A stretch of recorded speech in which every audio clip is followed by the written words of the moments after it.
నేనా బేటా మట్టి తీసుకొచ్చానమ్మా వినాయకుడిని చేద్దామని. రేపు వినాయక చవితి కదా, అందుకని ఈరోజు విగ్రహం చేసి మనం రేపు పూజ చేద్దాం. ఓకేనా?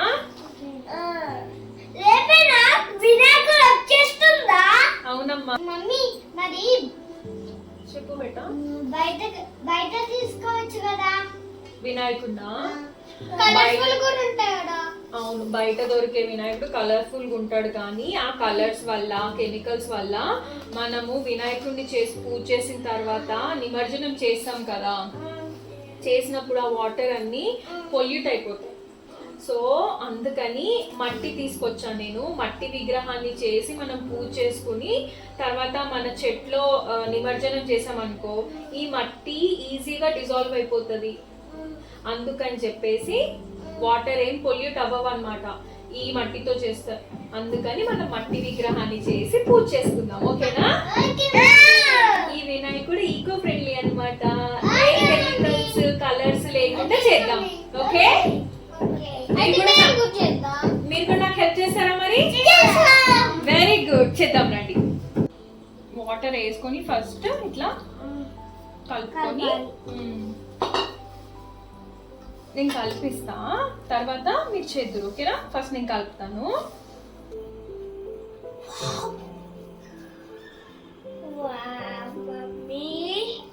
మంచిగా చేస్తున్నారు.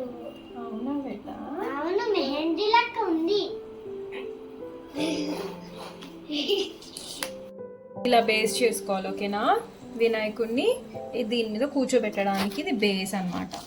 ఇలా మంచిగా నీట్గా రౌండ్గా చేసుకోవాలి. ఓకే?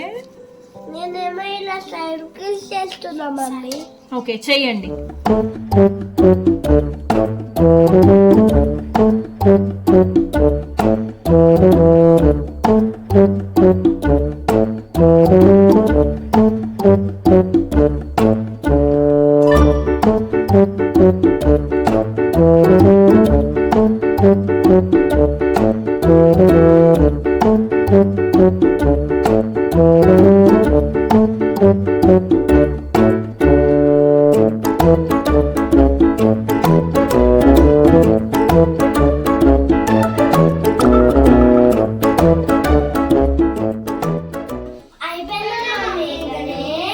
మట్టితో చేయడం అయిపోయింది.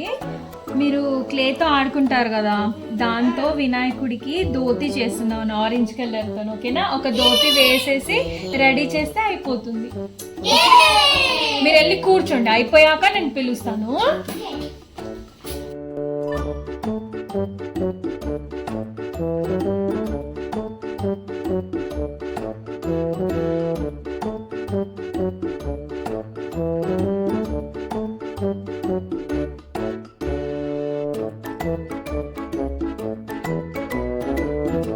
అర్జున్, రుద్ర, కార్తీక్ చూడండి, మన గణేశుడు రెడీ అయిపోయాడు. బాగున్నాడా? చాలా బాగుంది.